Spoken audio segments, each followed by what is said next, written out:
दोस्तों, भगवान शिव के बारे में ऐसा कहा जाता है कि भगवान शिव त्रिलोक के आदि और अंत के देवता हैं, जिनके आगे दुनिया की सभी शक्तियाँ असफल हो जाती हैं। लेकिन क्या आपको मालूम है आखिर भगवान शिव का जन्म कैसे हुआ था? उनकी माता कौन थी और उनके पिता का क्या नाम था? उन्होंने किससे अपनी शिक्षा प्राप्त की थी और किस किस को शिक्षा का दान दिया था? अगर नहीं तो चलिए, क्योंकि इस वीडियो के माध्यम से हम आपके इन्हीं सभी सवालों का जवाब देने वाले हैं, इसलिए प्लीज इसे स्किप किए बिना एंड तक जरूर देखना। दोस्तों, आज सबसे पहले भगवान शिव के जन्म से जुड़ी पहली कहानी यानी शिव पुराण की एक लोकप्रिय कथा के बारे में बताने वाले हैं। शिव पुराण के अनुसार भगवान शिव को स्वयंभू माना जाता है, जिसका मतलब होता है कि भगवान शिव का जन्म स्वयं ही हुआ था। यानी कि इससे एक बात तो साफ हो जाती है कि ना ही भगवान शिव की कोई माता है और ना ही उनके कोई पिता है। इसी कारण से भगवान शिव पंच तत्वों से भी परे हैं, जिस कारण से इन्हें मृत्यु का भी कोई भय नहीं है और इनकी मृत्यु कभी नहीं हो सकती। पर अब बात करते हैं विष्णु पुराण में बताई गई भगवान शिव के जन्म से जुड़ी हुई एक और कहानी के बारे में।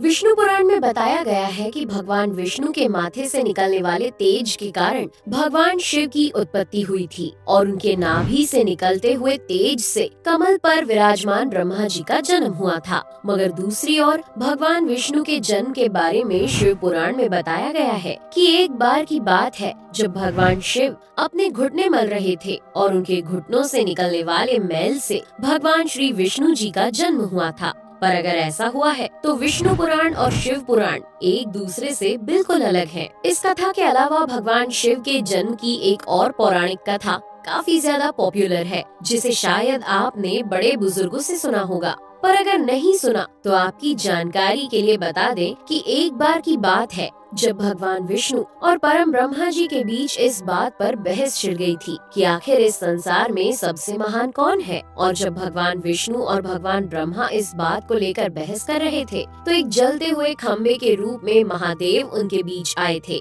दोस्तों, वो दोनों इस रहस्य को नहीं समझ पाए और तभी अचानक से एक आवाज आई जिसने कहा कि जो भी इस खम्बे का छोर ढूंढ लेगा वही सबसे महान कहलाएगा। ऐसा सुनते ही ब्रह्मा जी ने एक पक्षी का रूप लिया और खम्बे का ऊपरी हिस्सा ढूंढने निकल गए। वहीं विष्णु जी ने वराह का रूप धारण किया और खम्बे का अंत ढूंढने निकल गए।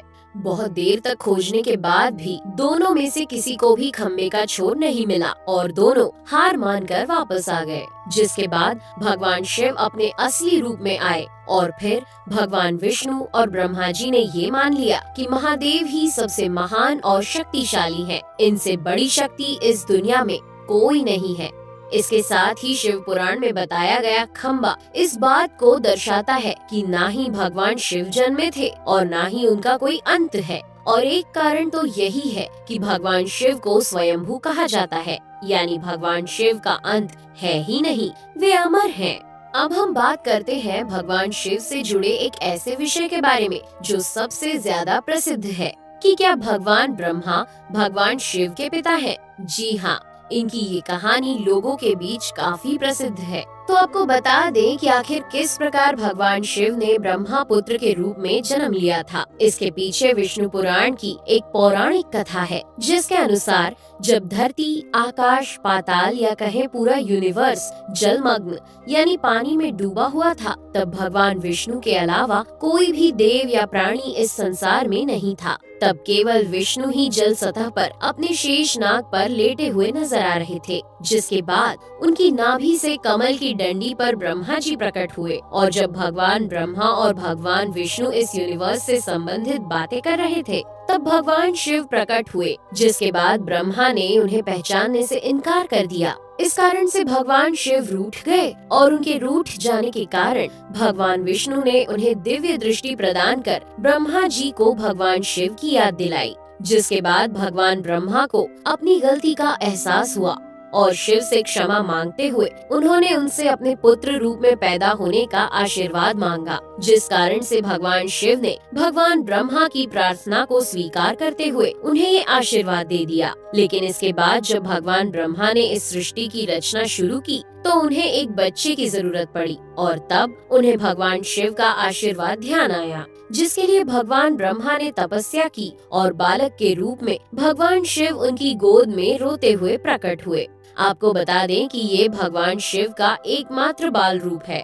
जब भगवान ब्रह्मा ने उनके रोने का कारण पूछा तो उन्होंने बताया कि उनका कोई नाम नहीं है। तब भगवान ब्रह्मा ने भगवान शिव का नाम रुद्र रख दिया, जिसका मतलब होता है रोने वाला। पर इसके बावजूद भी भगवान शिव चुप नहीं हुए, इसलिए ब्रह्मा ने उन्हें दूसरा नाम दिया, पर शिव को वो नाम भी पसंद नहीं आया और फिर भी वे चुप नहीं हुए। इस तरह शिव को चुप कराने के लिए भगवान ब्रह्मा ने भगवान शिव को 108 नाम दिए थे, जो रुद्र, शर्व, भाव, उग्र, भीम, पशुपति, ईशान और महादेव जैसे नाम थे और शिव पुराण के अनुसार उनके ये नाम पृथ्वी पर लिखे गए थे। इसके बाद बात आती है श्रीमद् देवी महापुराण की। तो श्रीमद् देवी महापुराण में भगवान शिव की माता और पिता के बारे में बताया गया है। श्रीमद् देवी महापुराण के अनुसार देखा जाए तो एक बार जब भगवान नारद जी ने अपने पिता भगवान ब्रह्मा जी से पूछा कि सृष्टि का निर्माण किसने किया है, साथ ही भगवान विष्णु, भगवान शिव और आपके माता पिता कौन है, तब भगवान ब्रह्मा जी ने नारद जी को त्रिदेवों के जन्म के बारे में बताया। जो बताया वो वाकई चौंका देने वाली बात थी। दरअसल उन्होंने कहा कि देवी दुर्गा और शिव स्वरूप ब्रह्मा के योग से ब्रह्मा, विष्णु और महेश का जन्म हुआ था।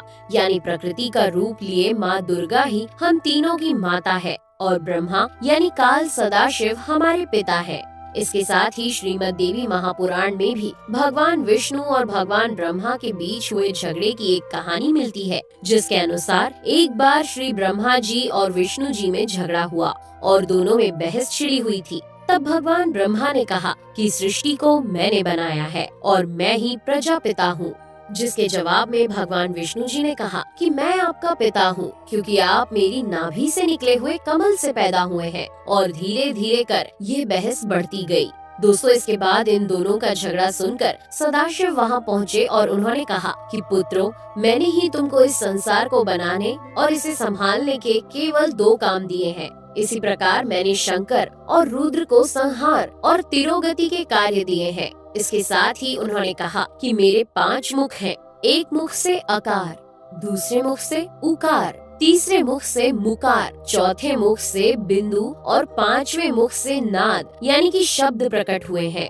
उन्हीं 5 को एक साथ मिलाकर देखा जाए तो एक अक्षर ओम बनता है, जिसे आज हम सभी भगवान शिव के मूल मंत्र के रूप से जानते हैं। इतना कहने के बाद भगवान ब्रह्मा और विष्णु दोनों ही समझ गए कि भगवान शिव से ज्यादा शक्तिशाली इस दुनिया में कुछ भी नहीं है और दोनों ने भगवान शिव को प्रणाम किया और चले गए। चलिए दोस्तों, अब जब आप भगवान शिव के बारे में इतना तो जान ही चुके हैं, तो क्या आपको पता है कि आखिर भगवान शिव ने किससे शिक्षा प्राप्त की थी और उनके गुरु कौन थे? हम जानते हैं शायद ही इसका जवाब आप में से किसी को पता होगा, पर जिन्हें नहीं पता उन्हें बता दें कि भगवान शिव स्वयं इस संसार के गुरु माने जाते हैं, जिन्होंने इस संसार में गुरु शिष्य की परंपरा की शुरुआत की थी। लेकिन अगर सवाल आता है कि आखिर भगवान शिव किसके गुरु थे, तो आपको जरूर जान लेना चाहिए कि हिंदू धर्म के ग्रंथ कहते हैं कि ब्रह्मा जी और शिव जी इस संसार के सबसे पहले गुरु हैं, जिन्होंने गुरु शिष्य के इस रिश्ते की शुरुआत की थी। जहां भगवान ब्रह्मा ने अपने मानस पुत्रों को शिक्षा प्रदान की थी, वहीं भगवान शिव ने अपना ज्ञान केवल अपने 60 शिष्यों को दिया था। यानी भगवान शिव 60 शिष्यों के गुरु थे और वे जिन शिष्यों के गुरु थे उन्हें आज के समय में सप्त ऋषियों का दर्जा दिया गया है। तो दोस्तों, ये थे भगवान शिव के जन्म से जुड़े हुए कुछ फैक्ट्स, जो आपको कैसे लगे हमें कमेंट करके जरूर बताइए। साथ ही अगर आपको वीडियो पसंद आया हो तो इसे लाइक और चैनल को सब्सक्राइब करना बिल्कुल ना भूलें। धन्यवाद।